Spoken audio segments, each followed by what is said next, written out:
Ayo! All right, guys, a little upgrade in my backdrop. New part of the house, folded towels. What do you think? YouTube right now is just gonna be wherever I sit down in my house, and currently I'm sitting down on a guitar case with pillows in it. We're making it happen, people.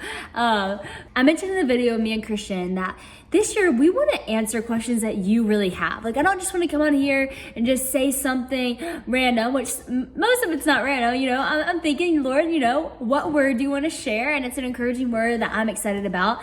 But we want to get specific. Like, what questions do you guys have that I could maybe answer? So my team has been going through the questions that you guys have sent in, and we're going to try to answer some of those questions that y'all previously sent in and the ones that you'll continue to send in. So DM my Instagram. We're going to be looking through, and we want to address some of those questions that you ask in the DMs on this YouTube channel.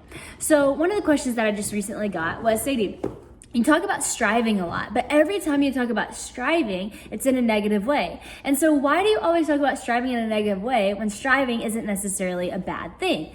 Which, I love that she brought that up because that's so valid. I talk about that all the time. I'm like, you don't want to strive. I don't want to strive. I saw myself striving, and it is a negative thing whenever I'm referring to that.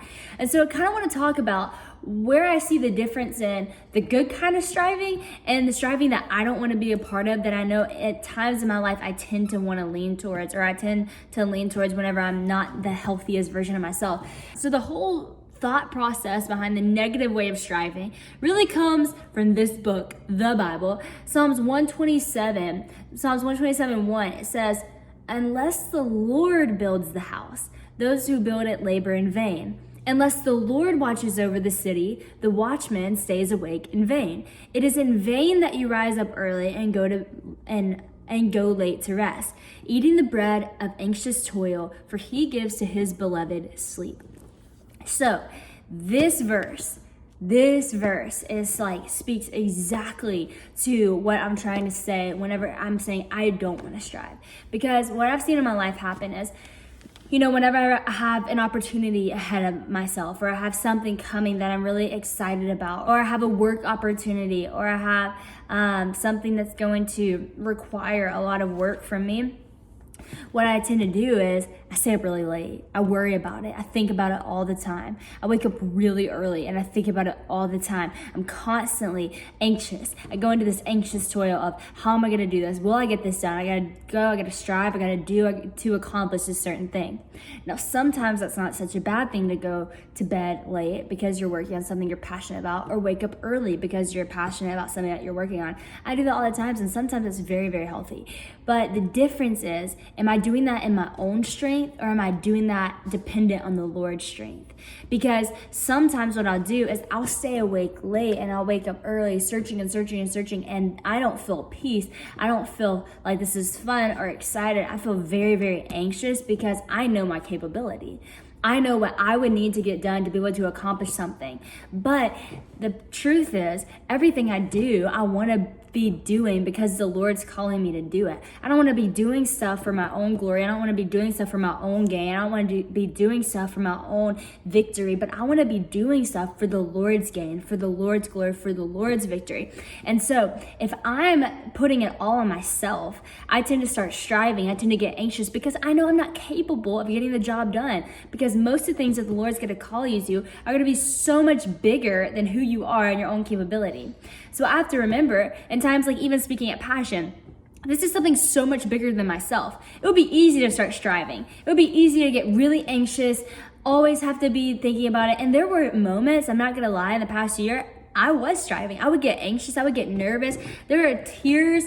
But then whenever I would shift that anxiousness and shift the striving in my own strength to striving in the Lord, I would start praying. I would start getting on my knees. I would start listening. I would start reading this book and saying, God, like, what do you want to speak to your people? Because I know the strength and the power in this word isn't in any words that I could come up with or I could obtain by striving to get there. It's in the words that I can hear from you, because you are the power source of this word. You are the power source of this message. So I'll read it to you again. Unless the Lord builds the house, unless the Lord's got to do it. The Lord's got to build it. The Lord's got to call you to it. But unless he does it, if you are building something, a lot of times you're laboring in vain. Unless the Lord watches over the city, the The watchman stays awake in vain.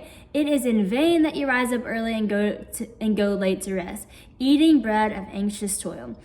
So I want to pause right there. That anxious toil, I think that's your key point. I think if you notice, hey, like I am doing all these things, and at the end of the day, I'm anxious, and I don't have sleep, not because I'm excited about something, because I feel like it's getting stolen from me from my anxiousness. Think about the enemy. The enemy comes to kill, steal, and destroy. He'll steal your sleep. If you start to realize, like, my sleep is being stolen from me, I'm actually anxious all the time. Obviously, that's not from the Lord. That's not what the Lord gives.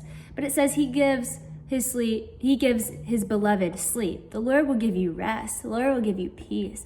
The Lord, even though it might be like the craziest season of your life, will somehow make it feel actually rather calm, because you're resting in his presence, knowing that he is going to come through. He's going to do the work. The work is finished in him. You don't have to strive because it's not all on you. And so when I say striving is a negative thing, it's because I know that what I'm doing right now, I'm called to do from the Lord, and it's not on my own strength, it's not my own capability, it's not my own words, but it's into the strength of him, and it's something only he can do and only he can give me to be able to do. And so I never want to get to the place where I'm just putting out what I have. I want to be putting out what the Lord's given me to give, and in that I know I don't have to worry, I know I don't have to be anxious, because I always know it's going to be a word of life and encouragement to people who listen. And so I hope that helps you understand the difference, and striving as a good thing and striving as a bad thing, and what I mean when I sometimes talk about striving in a negative way, because I know, if I'm being very honest, I can tend to get there, and I don't want to go there.